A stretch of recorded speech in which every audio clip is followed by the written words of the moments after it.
C'est un accueil fortement chaleureux, teinté de joie et de fierté que le canton Bel a réservé ce mardi matin, 28 janvier 2025, à son Altesse royale Jean-Yves Ebombo Douala Mangabel, de retour de Yaoundé, où il a été porté au poste de vice-président en charge des affaires économiques du Conseil national des chefs traditionnels du Cameroun.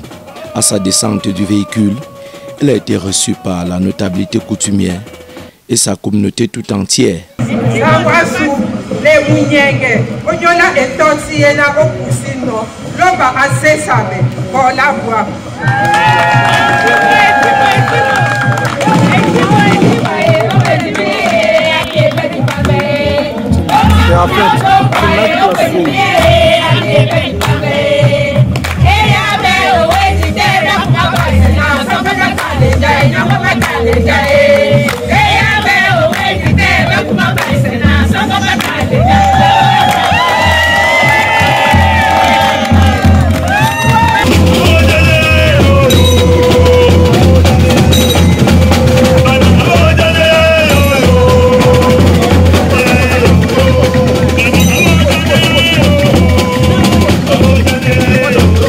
Nous allons l'accompagner tous dans cette charge. Non seulement il ne représente pas seulement le canton Bel, mais tout le littoral. Et il faudrait que nous puissions tous, chacun dans son domaine de compétences, lui apporter son soutien. Et vous voyez l'accueil qui lui a été réservé aujourd'hui. Nous nous sommes mobilisés pour lui dire bienvenue, puisqu'il est allé, il est revenu, mais avec une autre charge qui honore non seulement son canton, mais aussi toute la communauté Sawa.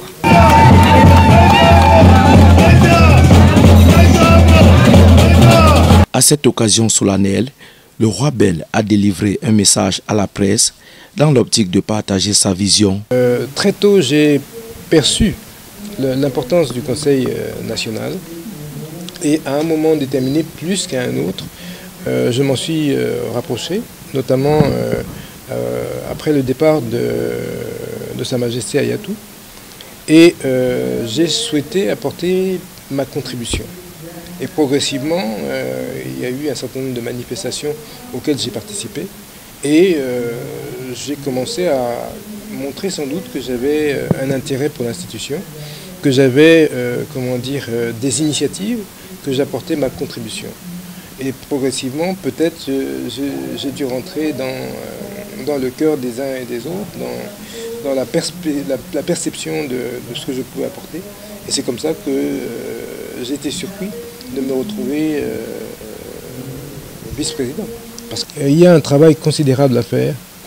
Déjà, son Excellence le Président de la République a su, notamment au niveau des conseils régionaux naissants, comprendre, percevoir la place des chefs traditionnels.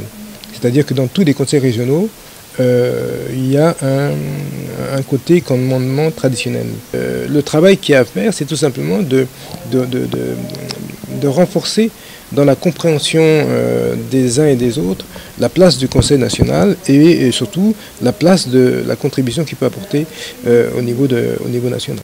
Par ailleurs, la grande communauté Sawa et le Ngondo sont doublement honorés durant ces derniers mois, car le 4 décembre 2024, le Ngondo a été inscrit au patrimoine culturel immatériel de l'UNESCO.